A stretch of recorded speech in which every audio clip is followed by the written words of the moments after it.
Bienvenue à nouveau. Ceci est la deuxième vidéo du chapitre sur les compteurs et les minuteries. Nous reprenons là où nous nous étions arrêtés dans la précédente, en explorant une autre façon d'utiliser la minuterie, le mode capture d'entrée. Le mode capture d'entrée, comme son nom l'indique, vous permet de détecter des événements sur les entrées dédiées des modules compteurs et minuterie et de mesurer le temps écoulé entre eux. Les fonctions développées pour les systèmes embarqués signalent souvent la survenue de certains événements au microcontrôleur par un changement de niveau de signal. Si la durée ou la fréquence de répétition d'un événement constitue une information importante pour notre système, il vaut la peine de la convertir en un changement de niveau de signal à l'aide du circuit analogique et de la connecter à une entrée dédiée d'un module compteur et minuterie approprié de notre microcontrôleur. La façon la plus simple de comprendre comment fonctionne ce mode est d'observer ce qui se passe au niveau du périphérique lorsqu'un événement est détecté. Mais d'abord, passons en revue les réglages les plus courants. D'accord.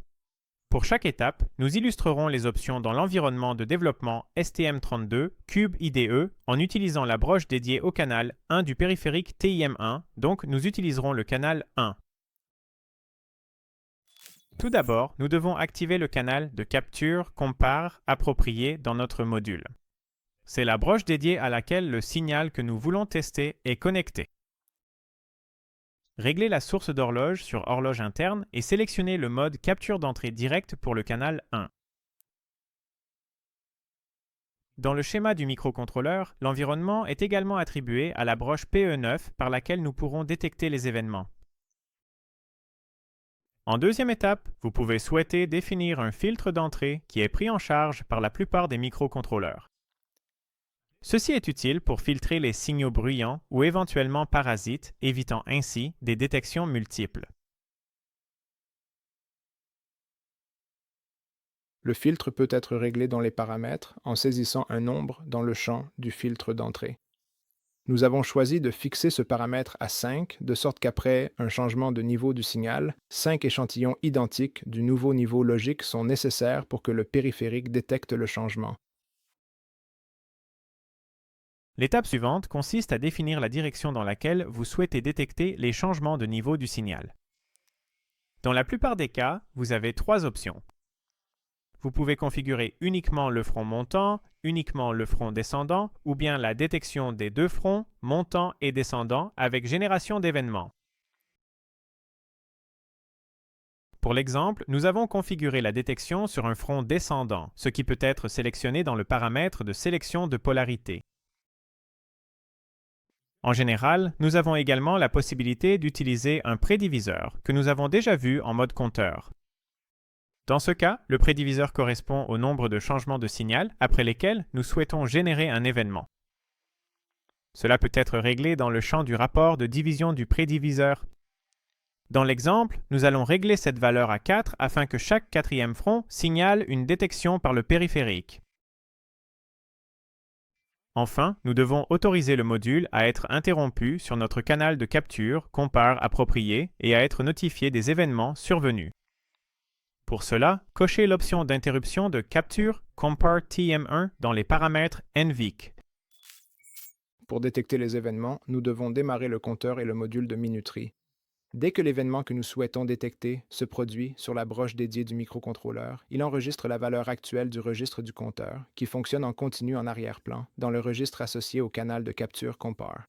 Nous exécutons ensuite notre routine de gestion d'interruption, dans laquelle nous pouvons lire la valeur du registre qui a stocké l'heure exacte à laquelle l'événement s'est produit. À partir des horodatages des événements successifs, nous pouvons simplement calculer le temps écoulé entre eux en utilisant la relation affichée à l'écran. Dans la formule, T représente le temps entre les deux événements. CCRN contient la valeur actuelle du registre de capture compare. CCRN-1 contient la valeur précédente de ce registre et CounterF est la fréquence à laquelle le registre du compteur de notre périphérique incrémente sa valeur. La différence entre la valeur actuelle et la valeur précédente du registre donne le nombre de cycles d'horloge entre les deux événements. En divisant ce nombre par la fréquence du signal d'horloge, on obtient le temps en secondes entre les deux événements. La division par la fréquence revient à multiplier par la période du signal. Cependant, il faut faire attention lorsque le compteur déborde exactement entre les deux événements. Un exemple de cela est illustré dans la figure suivante. La figure du haut montre le fonctionnement normal, tandis que celle du bas illustre le cas de débordement. Dans ce cas, la valeur actuelle sera inférieure à la précédente, donc la formule donnerait un temps négatif. Par conséquent, lorsque le compteur déborde, il faut ajouter la valeur maximale du registre à la différence entre les deux valeurs. Regardons un autre mode. Le mode de comparaison de sortie temporisée permet d'intervenir sur les broches dédiées des modules compteur et minuterie. À cet effet, on peut utiliser les mêmes broches que pour le mode capture d'entrée décrit précédemment, sauf que dans ce cas, ces broches fonctionnent comme des sorties. Nous pouvons souvent intervenir dans le fonctionnement de nos systèmes embarqués en plaçant des signaux logiques à l'état bas ou haut. C'est-à-dire que nous utilisons la broche du microcontrôleur pour contrôler le circuit qui réalise une fonction particulière de notre système. Le mode de comparaison de sortie nous permet d'influencer le comportement de notre système en mettant en œuvre des temporisations très précises. Comme pour le mode capture d'entrée, examinons d'abord les réglages les plus courants avant d'aborder le fonctionnement mécanique. Tout d'abord, activez et configurez en sortie le canal de comparaison de sortie correspondant dans votre module, c'est-à-dire la broche dédiée par laquelle vous souhaitez intervenir dans votre système. Nous illustrerons également les réglages dans l'environnement de développement en utilisant la broche dédiée du canal 1 du périphérique TEM 1. Réglez la source d'horloge sur l'horloge interne et sélectionnez le canal de comparaison de sortie 1 pour le canal 1. Sur le schéma du microcontrôleur, l'environnement est également assigné à la broche PE9 par laquelle nous pourrons intervenir dans notre système. Ensuite, nous devons définir la polarité de la broche dédiée, c'est-à-dire si le niveau de signal bas ou haut est considéré comme actif. Dans l'exemple, nous avons sélectionné le niveau haut pour le champ de polarité du canal. Nous devons choisir ce qui se passe lorsque le minuteur expire. Nous avons généralement plusieurs options. Nous pouvons définir le niveau de signal actif ou inactif pour la sortie. Souvent, nous avons également la possibilité de définir l'opposé du niveau de signal de sortie actuel. En d'autres termes, nous pouvons l'inverser. C'est la fonction de basculement toggle. Vous pouvez choisir entre ces options dans le champ Mode. Dans le cas présent, l'option niveau actif lors de la correspondance fera en sorte que le niveau de signal actif, c'est-à-dire le niveau logique haut, soit envoyé en sortie lorsque le minuteur expire. Il est important de noter que vous pouvez souvent contrôler deux broches du microcontrôleur à partir d'un seul canal de comparaison de sortie, dont l'une est généralement indiquée comme complémentaire par les fabricants.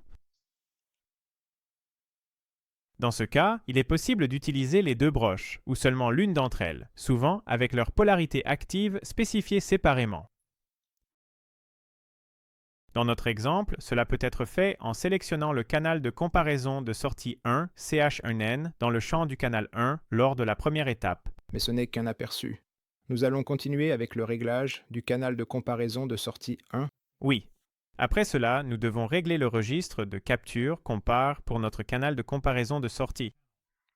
En effet, le niveau de signal souhaité est appliqué sur la broche du microcontrôleur lorsque la valeur du registre compteur est égale à celle du registre de capture compare, c'est-à-dire lorsque le temps que nous avons défini s'est écoulé. Pour l'exemple, utilisons toute la plage de comptage et l'intervention sur la broche dédiée doit se faire à mi-parcours du temps imparti. En conséquence, la limite de comptage est de 65 535 et la moitié de cette valeur pour le champ d'impulsion est de 32 767.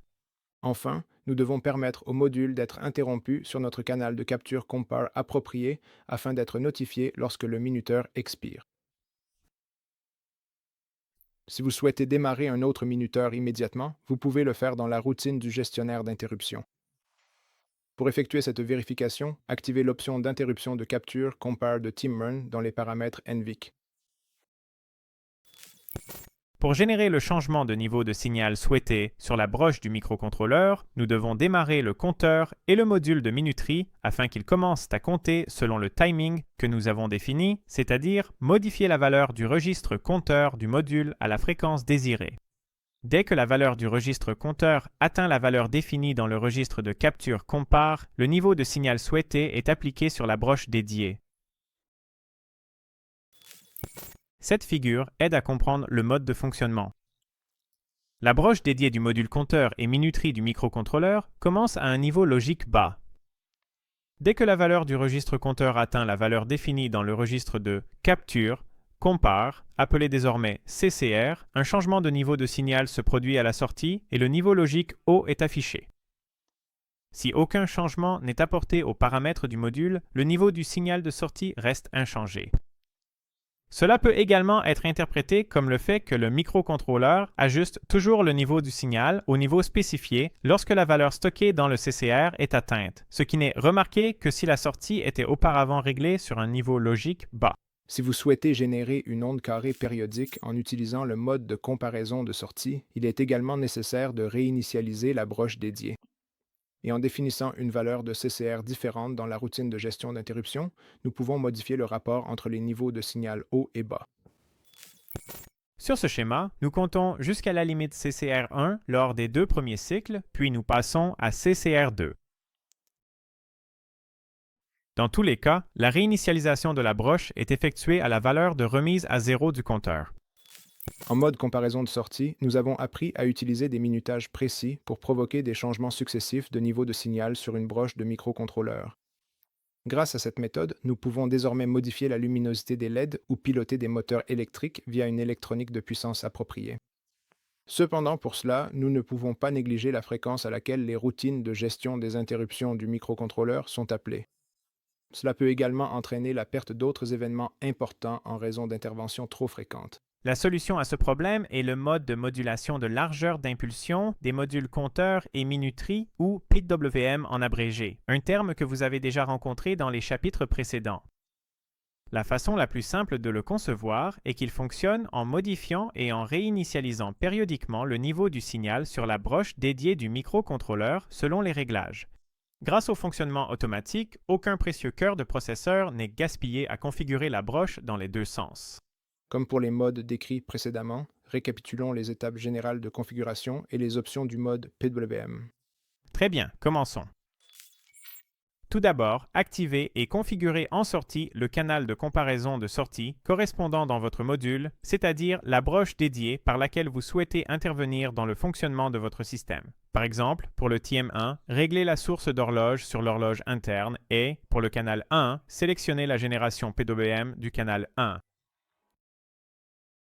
Ensuite, nous devons définir la polarité de la broche dédiée, c'est-à-dire si un niveau de signal bas ou haut est considéré comme actif. En mode comparaison de sortie, il est souvent possible de contrôler plusieurs broches du microcontrôleur en même temps et de définir séparément leur polarité active. En poursuivant notre exemple, réglez la priorité du canal sur élevé dans le champ de priorité. Ensuite, nous devons sélectionner le mode PWM, ce qui peut se faire de l'une des 3 manières suivantes. Si vous utilisez un module de comptage uniquement ascendant ou descendant, vous pouvez aligner le signal PWM généré à gauche ou à droite selon que la période PWM commence par un niveau de signal haut ou bas. Le troisième mode n'est possible qu'avec un module de compteur montant descendant. Dans ce cas, nous pouvons générer une forme d'onde symétrique, ce qui est un choix populaire pour le contrôle des moteurs électriques. Dans notre exemple, nous définissons également le mode PWM à l'étape précédente.